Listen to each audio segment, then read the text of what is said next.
안녕하세요. 김호준의 파파이스 제 158회 시작하겠습니다. 소개 좀 해주세요. 아, 저기 송채경화 기자가 있네요. 한겨레 21 송채경화입니다. 안녕하세요. 정청래 의원을 모시겠습니다. 여러분 안녕하십니까. 서울시장 후보 정청래입니다. 아 맞다. 지지율 몇 % 기록하셨죠? 좀 부끄럽더라고 사실. 내가 5점 몇 % 나왔어요. 4.5. 아, 4.5. 4.5. 4.5인데 이게 작은 게 아니에요. 왜냐면은 앞에는 이재명 시장, 박원순 시장, 그다음에 안철수 대표, 그리고 자유한국당의 황교안 전 총리, 그리고 노회찬, 그 다음이에요. 네.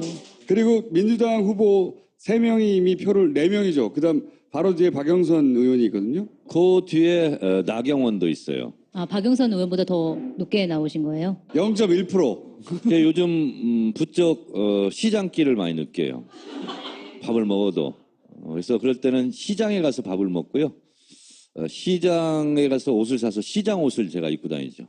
이거 다 편집되겠네요. 지금부터 이 시대 참 보고인으로서 보고부터 드리겠습니다. 주진우가 책만 써놓고 판매는 저한테 맡겼어요. 판매 속도가 좀 떨어졌어요. 그래서 지금 6만 부밖에 안 팔렸어요. 그래서 10만 부가 안 팔리면 제가 중대 결단을 하겠다. 서울시장 출마입니까? 내가 드디어 나서야 되겠다. 오프라인에서도. 그래서 다음 주 수요일 파파이스가 여기 녹화되고 있는 벙커에서 5시부터 7시까지 주진우 책 사인회를 여기서 합니다. 의원님이 김호준 총수도 출연하기로 했습니다. 처음 듣는 얘기인데 나는. 주진우와 같은 복장으로 제가 주진우 사인을 연습해서 같이 하도록 하고. 아니, 주진우 책을 의원님만 사인한다는 거예요? 아니면 주진우가 사인한다고? 주진우도 옆에 앉혀놓고. 옆에 앉아있겠다고. 네, 저는 이제 보조 사인자지. 그리고 이제 김총수는 아무런 뉴스도 아니네요. 책 갖다 날르고 그리고 심부름하는 거 좀 해주세요. 부탁드립니다. 참, 의원님. 네. 의원님이 여기 있는 분들 중엔 유일하게 저수지 게임 시사회에서 저수지 게임을 봤어요. 마지막 부분에 김총수 부분이 나와요. 5분가량 나오는데 30초 빼고는 다 잘라야 됩니다. 주진우는 멋지게 나오는데 저는 밥 처먹고 딴 찌질 흘리는 거. 사실 저는 중간에 30분 잤어요. 재미가 없다는 뜻인가요? 아니 자고 나서 오면서 난 영화 잤어. 그러면 주진우 막 약 올렸거든요. 그랬더니 다른 사람들은 다 재밌다는 거예요. 저랑 같이 갔던 사람한테도 들어보니까 제가 몇 명 데리고 갔거든요. 근데 어떻게 거기서 잠이 올 수 있냐고. 너무 재밌다고. 근데 제가 왜 잤는가 이렇게 봤더니 주진우 연기력이 좀 문제가 있더라고. 그렇지만 다른 사람이 볼 때는 굉장히 스릴 넘치고 스펙터클하고 서스펜스도 있고 약간의 공포감 이런 것도 있었다는 거예요. 그러면서 굉장히 재밌었다고 얘기를 하더라고요. 근데 그게 대본을 가지고 연기를 하는 건 아니잖아요. 실제 모습 찍는 거고 뭐 경찰 출두하는 것 이거 다 얘기하면 재미없잖아. 실제 상황이에요, 다. 그걸 보시면 이 영화가 왜 성공해야 되는구나 해야겠구나 이런 걸 좀 알 수 있어요. 왜냐하면 제가 봤을 때는 변증법 중에요. 양질 전환이라는 게 있습니다. 양이 많아지면 질적으로 바뀌어요. 그러니까 많은 사람들이 그걸 보고 막 이거 문제 있다 하면 실제로 문제가 되는 거고 뭐 별거 아니네 사그러지면 이제 우리 각하께서 굉장히 좀 이렇게 자신감을 더 얻으시겠죠. 210억 아주 작아. 맨 처음에 이걸 하고 이렇게 하면 되는구나 하고 깨달았던 사건이에요. 끝내 그 돈을 찾지를 못해요. 어디로 갔는지 대충 짐작을 하는데 실패담인데 여기서 이제 수사로 넘어가야 되는데 그 사이는 관객이 메꿔야 돼요. 제가 김총수 약속할게요. 대각선으로 한 줄은 제가 사겠습니다. 대각선으로. 가로나 세로보다는 대각선이 제일 숫자가 많으니까 어떤 영화관에 하나씩 이렇게 구멍이 이렇게 대각선으로 뚫려 있으면 전주하세요. 의원님 X자로 해주세요 그럼. X자? 예. 알았어요. 그러면 제가 X자로 하고 사람은 대신 보내면 되잖아. 그리고 한걸 내가 보여줄게 이렇게. 이거 뭡니까? 이거는요. 지난주에 제가 이거 이니시계 딱 차고 나왔었잖아요. 그런데 요건 다른 시계예요. 아, 버전이 시계가 하나가 아니에요? 아니 똑같은 건데 이건 이제 제 게 아니고 다른 친구 건데 진짜 구하기가 어렵더라고요. 그래서 청와대에 있는 친구들한테 들어보니까 난 생일 지나고 청와대 들어왔는데 어떡하냐. 아, 생일인 사람한테만 줘요? 생일인 생일 사람한테만 선물인가요? 준대요. 네. 청와대 초청을 받았거나 청와대 직원 중에서는 생일을 맞이한 사람 그냥 다 주면 안 되나요? 안 된대요. 그리고 이걸 가지고 짝퉁을 올려서 판매를 하거나 이러면 바로 수사에 들어갈 것 같아요. 아, 시계가 왜 이렇게 짜게 굴어요? 근데 이 시계가 짤 수밖에 없겠더라고요. 어떤 에피소드가 있었냐면 국민소통수석인가? 그분이 기자들을 초청해가지고 이렇게 한 100명 되나 봐요. 청와대 이렇게 하면 이제 기자들이 우리 이제 이니시계 하나 주겠지 했는데 없다고. 그래서 이 국민소통수석이 기자들은 청와대를 초청했는데 시계는 없고 들리는 말에 의하면 대통령한테 가가지고 사정사정했다는 얘기가 있어요. 대통령이 찍는 것도 아닌데 대통령한테 사정사정하고. 근데 문재인 대통령도 못 얻었을 거야 아마. 본인도 생일이 아직 안 됐나요? 근데 하여튼 그만큼 귀한데 귀한 이유가 있더라고요. 노무현 대통령 노무현 시계거든요 이거. 이건데 이때는 좀 다량으로 찍어냈나 봐요. 근데 지금 다량으로 찍어낼 수가 없답니다. 이 시계는 안에를 수공으로 해야 된대요.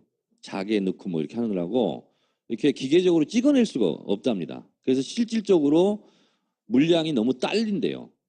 지난번에 제가 지난주에 좋아요 문재인 이 책 화가 책 제가 소개했잖아요. 그래서 이제 큰 그림을 그려가지고 간에 이제 문재인 대통령이 이제 중심 인물이거든요. 그래서 이제 청와대에 그것을 선물로 보냈어요. 그때 답례로 요거 하나 왔다고 그러더라고요. 그러니까 웬만해서는 받기가 어렵습니다. 근데 의원님 왜 눈에 이렇게 가리고 있는 거예요? 염장샷이라고 요즘 유행하고 있는 트렌드입니다. 아, 염장샷. 약 올리는. 김총수 약 올리려고 갖고 온 거야. 네. 없죠? 약 오르지나고 부끄러워요, 저는. 다음 의원님 뉴스 같은 건 없어요, 뉴스? 오늘 비가 오는데 마지막으로 배추 2,100포기를 심었습니다. 아니, 뉴스 없냐고. 봐봐요. 이게 진짜 뭐냐면 이제 배추 이렇게 심어놓고 무도 심으니까 이제 김장철에 이제 걱정이 없다 이렇게 생각했는데 갑자기 김장겸이 생각나고 김장할 생각을 하니까 또 김재철이 생각나는 거야. 둘이 합쳐보니까 김장철이야. 아, 부끄러워, 진짜. 자, 이거 그렇고. 보고를 드리는 거고요. 이거 뭡니까? 지금 말씀드린 대로 이제 김장겸 MBC 문제로 자유한국당이 지금 국회를 보이콧하고 지금 밖으로 이제 떠돌아다니기 시작했는데 자유한국당은 이 보이콧 시위에 대해 성공할 수 없다라는 것을 이 사진을 보고서 제가 알았어요. 이게 검찰청 간 거거든요. 그리고 앞에 있는 분이 열심히 설명하잖아요. 근데 앉아 있는 분 보세요. 다 딴짓하고 있어요. 시위도 안 해보고 웰빙 정당 이렇게 하다 보니까 못해요 이런 거. 그래서 성공할 수 없으니까 빨리 국회로 돌아가시기 바랍니다. 이러면 이분들이요 청와대까지 갔다 왔습니다. 그러면서 뭐 갔다 와서 대통령 안 만나줬다고 하면서 쇼통 이렇게 얘기하는데 웃기는 소리 하지 말라고 그래요. 저게 2013년도 국정원 댓글 공작 국조특위 할 때 제가 간사를 했었는데 그때 청와대 항의 서한을 전달하러 청와대에 갔는데요. 이게 어떤 장면이냐면 중국 관광객들도 왔다 갔다 하는 길이에요. 아무 제지를 안 해요. 근데 저희가 하니까 딱 경찰이 막 에워싸고 난리가 났어요. 그래서 내가 아니 중국 관광객도 가는 길이고 청와대 정문 앞도 아닌데 왜 여기서부터 이렇게 막냐? 그랬더니 뭐라는지 알아요? 위해 요소는 미리 차단합니다. 위에 요소 맞잖아, 이거. 그래서 결국은 이 항의 서한을 어디서 전달해 주냐면 길바닥에서 전달해 줍니다. 다음 사진 보세요. 이랬었어요. 박근혜 정권 때는. 근데 이번 자유한국당 국회의원들은 어디까지 들어갔느냐? 영빈관까지 들어갔습니다. 전체가 다. 이 문전박대라는 것을 안 당해보면 모르니까 다음부터는 절대로 영빈관에 들여놓으면 안 돼요. 길거리에 서서 이렇게 뭘 주고받고 이렇게 영빈관까지 갔다 온 사람들이 뭐 하자는 짓이야 지금. 의원님 이때만 하더라도 네. 어떤 결기 같은 게 살아있는 표정이에요. 이때만 하더라도 진짜 야당의 투사로서 이거 뭡니까? 낙천 한번 당해봐. 컷오프. 권력에서 멀어져가지고. 예. 그 다음 거는요. 오늘 국민의당 김동철 원내대표가 교섭단체 연설을 했습니다. 뭐 다른 것도 뭐 말이 되지 않는 얘기를 많이 했지만 어떤 얘기를 많이 했냐면 문재인 정부가 실패했다. 그리고 외교 안보 라인을 전문가로 다 바꿔라. 아니 출범한 지 얼마나 됐다고 실패했다고 규정을 하고 뭐 다 바꾸라는 거예요. 외교부 장관, 통일부 장관, 뭐 안보실장 이런 사람 다 바꾸라는 얘기예요. 그러면서 하는 얘기가 예를 들면 제재와 압박이 있고 그다음에 대화의 끈을 놓지 않는 이 두 트랙이 문재인 정부의 지금 대북 전략 아닙니까? 근데 왜 대화를 하려고 그러냐고. 그걸 비판하고 있어요. 국민의당은 김대중 대통령의 햇볕 정책을 계승한다며 호남호남하잖아요. 근데 이제는 김대중 대통령의 햇볕 정책마저 그냥 헌시짝처럼 걷어차는 거 아닌가. 이번에는 지방선거 전에 다시 합치려고 하는 것 같아요. 보니까 홍준표 대표는 바른정당을 흡수하려고 하는 것 같고 바른정당에서 이제 가장 걸림돌이 되는 이해운 대표도 날아가는 게 생겼고 이해운 대표가 원래 그 흡수 통합에 가장 강하게 반대하던 사람이거든요. 날아가게 생겼잖아요. 날아가고 나면 이제 방해 요인이 없잖아요. 그럼 둘이 합칠 것 같고 근데 국민의당도 가만히 있을 수는 없으니까 뭐 하여튼 정계 개편을 위해서 자꾸 이제 국민의당이 예전에 가지고 있던 뭐 햇볕 정책과 같은 햇볕 정책 때문에 바른정당이 통합 안 된다고 그랬거든요. 그거를 일단 고치라고. 슬슬 그런 거 빼고 있는 게 아닌가. 그래서 근데 국민의당이 그렇게 가기가 쉽지 않을 것 같은데요. 왜냐하면 호남을 기반으로 하고 있는 정당인데 근데 지지자들이 가만히 있을까요? 김동철 의원이나 안철수 대표가 얘기하는 걸 보세요. 그거는 바른정당하고 똑같아. 현지 스코어. 호남 하잖아요. 근데 호남에서 지지율이 제일 안 나옵니다. 국민의당이. 그리고 김대중 대통령 하다가 지금은 김대중 대통령의 계승자가 아니라 파괴자로 가는 거 아니냐. 저는 오늘 교섭단체 연설을 보면서 그런 느낌이 확 왔어요. 그러면 이게 뭐냐. 이제는 뭐 청명에 죽든 한식에 죽든 뭐 해볼 건 한번 해보고 뭐 하자. 그러면 햇볕 정책을 지우자라고 나올 수도 있는 것이 안철수 대표와 김한길 대표가 합당을 했을 때 그때 민주당의 강령 여러분 논란 있었던 거 기억나세요? 5.18, 6.15, 14 이런 거 지워야 된다. 그래서 당에서 한번 뒤집어진 적이 있어요. 저도 나가서 막 발언하고. 그리고 박지원 대표도 그때 굉장히 성질을 냈어요. 강령에서 그런 거 지우려고 한다고.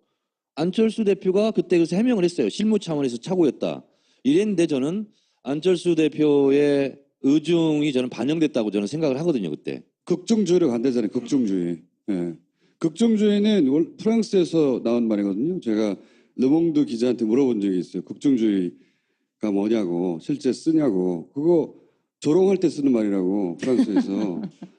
그러니까 뭘 한다고 말하지만 아무것도 하지 않을 때 뭔가 한다고 말하는데 아무것도 하지 않고 가운데 가만히 있을 때를 조롱할 때 쓰는 단어라고 하더라고. 극중주의를 제가 학술적으로 설명해 드리도록 하겠습니다. 프랑스 혁명 이후 다시 이제 왕정이 그만하시면 안 복구됐을 돼요, 때 다시 그걸 비판하니까 좌파 쪽에서 좌도 아니고 우도 아니고 그냥 행정 관료들 끌어다가 그냥 정치를 하려고 했던 거. 그게 이제 극중주의인데 한 번도 성공하지 못했고 그리고 학술적으로도 인정받지 못하고 있는. 가운데면 가운데지 뭐 극단적인 가운데냐 이렇게 네.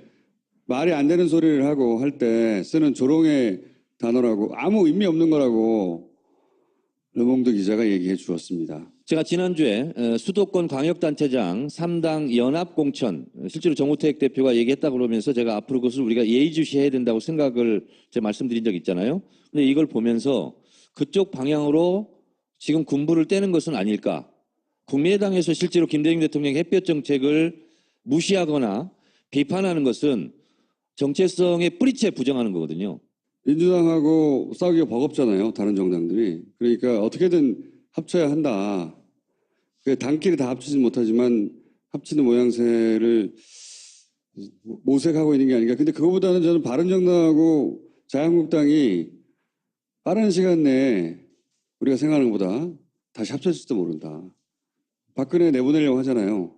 그런 다음에 8명의 뭐 친박. 친박 네. 들만 네, 어떻게 정리하면 된다고 청산하고. 하니까 8명 중에 2명은 이미 나갔잖아요. 우리 야간 그 생각보다 어렵지 않게 술술 이해운 대표가 대표로서 그걸 제일 맡고 있던 사람이에요. 그 양반에 대한 호불호하고는 상관없이. 그리고 그 양반이 지금 연루된 사건과 상관없이 실제 가장 큰 걸림돌이거든요. 당대표로서. 이 양반이 이제 나가게 되는 수순이잖아요. 그러니까 정병국 전 대표도 굉장히 이해운 대표만큼이나 굉장히 반통합 논자죠. 유승민 의원 유승민 바른- 계 의원이라고 불리는 분들도 다 반통합 이제 논자죠. 바른정당이 20명밖에 안 되지만 거기도 자유한국당으로 가야 된다 아니면 독자 생존해야 된다 이것이 의견이 수명밖에 안 되지만 분분하죠. 근데 뚝은 바늘구멍 하나로 무너지는 거죠. 원내 교섭단체를 잃고 뭐 이런 경우가 앞으로 발생할 수도 잘 생각해 보시면 황영철 의원 네. 보좌관으로 먼저 날아갔잖아요. 그 양반도 자강론자거든요. 이해운 대표도 대표로서 자강론자고 두 번째가 이제 하태경 의원이 또 자강론자예요. 몇 명 안 돼요. 근데 목소리는 센 몇 사람이 이제 차근차근 누군가 일부러 그랬는지 아니면 본인들의 실수인지는 지금 뭐라고 말할 수는 없는데 순서대로 이제 제거되고 있는 거죠. 스스로 초래한 것이든 어쨌든 간에 걸림돌이 사라지고 있는 거예요. 둘이 합쳐질 수 있어요. 합쳐지면 산술합보다는 더 커질 수도 있죠. 산술합은 20몇 프로 정도인데 합치면 15, 6, 그럼 20% 정도인데 합쳤으니까 시너지가 나서 한 30% 정도로 복원될 수도 있고 그 과정이 어설프면 그렇게 안 될 수도 있고. 하태경 바른정당 최고위원이 보수도 이제 반미해야 되는 거 아니냐, 반 트럼프 해야 되는 거 아니냐. 네. 저는 그 발언에 굉장히 주목합니다. 그만큼 미국의 트럼프 대통령이 지금 역대 대통령 중에서 가장 좀 이렇게 수준이 낮은 것 같아요. 또라이. 예. 그냥 미국 애들 다 또라이라고 해요. 자기들끼리. 부끄럽다고. 그래서 미국 대통령으로서는 참 어떻게 저런 사람이 대통령이지 할 정도로 왔다 갔다 합니다. 언제는 김정은을 만나면 영광이다, 뭐 대화해야 된다 이랬다가 어떤 때는 또 뭐 전쟁할 것처럼 얘기했다가 왔다 갔다 해요. 이분이. 근데 이 사람의 말보다는 틸러슨 국무장관이라든가 국방장관의 워딩을 우리가 실제로 좀 더 비중 있게 보고 있어야 되지 않을까 그런 생각이 좀 들고. 의원님 뭔가 뉴스를 달라고 그랬더니 너무 부담 느끼시는 것 같은데. 아니. 그래서 실제로 우리가 뭐 핵실험이 이제 지금 6번째 됐지 않습니까? 근데 제가 1차 핵실험이 2006년 10월 9일 날 했는데 그때 했던 말을 제가 여러분들에게 하고 싶은데요. 대북 강경책이 불러온 재앙이다. 1차 핵실험, 부시 행정부. 그렇게 얘기를 했었는데 부시보다도 더 질이 떨어지는 이 트럼프가 지금 들어왔잖아요. 그래서 실제로 이런 때는 우리 대한민국이 좀 더 주도권을 가지고 해야 되는데 오늘 방러를 해서 푸틴 대통령과 이러저런 문재인 대통령이 얘기했는데 드디어 이제 우리가 대북 원유 중단까지 우리 대통령께서 지금 언급을 했어요. 그러니까 지금까지 대북 제재와 압박 중에서는 대한민국 대통령이 가장 센 강도로 오늘 지금 얘기를 했거든요. 근데 그렇게 말하는 것은 다 전략적이니까 불안해하지 마시라. 결국은 대화라는 틀 속에서 결국은 타결할 수밖에 없는 그런 운명을 가지고 있다. 왜냐하면 전쟁을 할 수가 없기 때문에. 여러분도 그런 관점에서 북한 문제를 바라봐 주셨으면 감사하겠습니다. 알겠습니다. 감사합니다. 고맙습니다. 그렇지만 다른 사람이 볼 때는 굉장히 스릴 넘치고 스펙터클하고 서스펜스도 있고 약간의 공포감 이런 것도 있었다는 거예요. 그러면서 굉장히 재밌었다고 얘기를 하더라고요. 근데 그게 대본을 가지고 연기를 하는 건 아니잖아요. 실제 모습 찍는 거고 뭐 경찰 출두하는 것 이거 다 얘기하면 재미없잖아. 실제 상황이에요. 다. 그걸 보시면 이 영화가 왜 성공해야 되는구나 해야겠구나 이런 걸 좀 알 수 있어요. 왜냐하면 제가 봤을 때는 변증법 중에요. 양질 전환이라는 게 있습니다. 양이 많아지면 질적으로 바뀌어요. 그러니까 많은 사람들이 그걸 보고 막 이거 문제 있다 하면 실제로 문제가 되는 거고 뭐 별거 아니네 사그러지면 이제 우리 각각께서 굉장히 좀 이렇게 자신감을 더 얻으시겠죠. 210억 아주 작아. 맨 처음에 이걸 하고 이렇게 하면 되는구나 하고 깨달았던 사건이에요. 끝내 그 돈을 찾지를 못해요. 어디로 갔는지 대충 짐작을 하는데 실패담인데 여기서 이제 수사로 넘어가야 되는데 그 사이에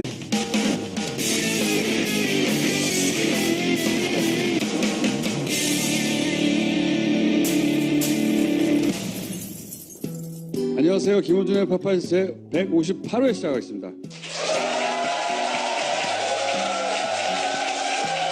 소개 좀 해주세요. 저기 송채경호 기자가 있네요. 한겨레 21 송채경입니다. 안녕하세요. 정청래 의원을 모시겠습니다. 여러분 안녕하십니까. 서울시장 후보 정청래입니다. 아 맞다. 지지율 몇 % 기록하셨죠? 좀 부끄럽더라고 사실. 내가 웬만한 5점 몇 퍼센트 나왔어요. 4.5. 4.5. 4.5. 4.5인데 이게 작은 게 아니에요. 왜냐면은 앞에는 이재명 시장, 박원순 시장, 그다음에 안철수 대표, 그리고 자유한국당의 황교안 전 총리, 그리고 노회찬, 그다음이에요. 네. 그리고 민주당 후보 3명이 이미 표를 4명이죠. 그다음 바로 뒤에 박영선 의원이 있거든요. 그 뒤에 나경원도 있어요. 아 박영선 의원보다 더 높게 나오신 거예요? 0.1%. 요즘 부쩍 시장길을 많이 느껴요. 밥을 먹어도. 그래서 그럴 때는 시장에 가서 밥을 먹고요. 시장에 가서 옷을 사서 시장 옷을 제가 입고 다니죠. 이거 다 편집되겠네요. 지금부터 이 시대 참 보고인으로서 보고부터 드리겠습니다. 주진우가 책만 써놓고 판매는 저한테 맡겼어요. 판매 속도가 좀 떨어졌어요. 그래서 지금 6만 부밖에 안 팔렸어요. 그래서 10만 부가 안 팔리면 제가 중대 결단을 하겠다. 서울시장 출마입니까? 내가 드디어 나서야 되겠다. 오프라인에서도.